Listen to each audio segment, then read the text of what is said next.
This is Gary Butterfield. This is Cole Ross. And this is Monster in My Podcast. And this is The Phantom. There's a monster in my podcast. Mm-hmm. And this AKA, is... this should have been a trap.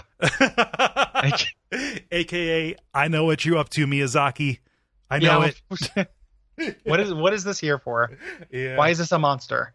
I have no idea why it's a monster. It is a monster of what was once a man. The reason I say we know what you're up to, Miyazaki, is this is almost exactly what happens in Dark Souls with the bloodstained phantoms.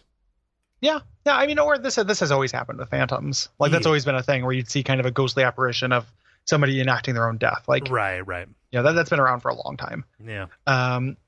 It's lots of paragraphs to say that you can't do anything about it. Yeah, you can't do anything about it, and it's kind of not an issue unless the DM decides that it should be. Yeah. It's kind of frustrating. Yeah.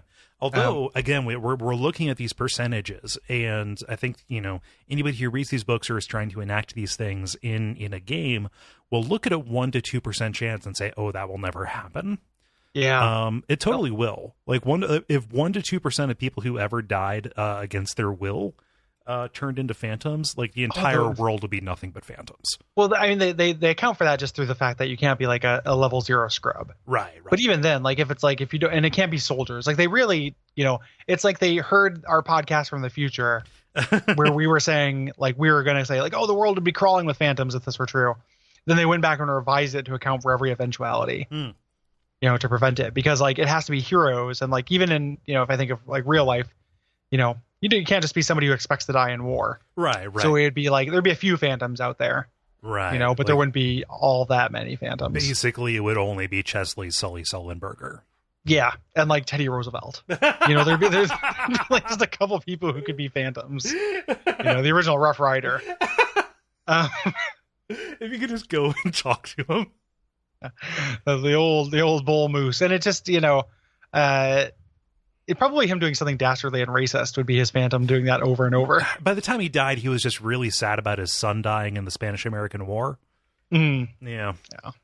He really his tune changed after that. He was against us going into World War I. Yeah, no longer a bull moose. No. Fuck cock. Yeah, cuck moose.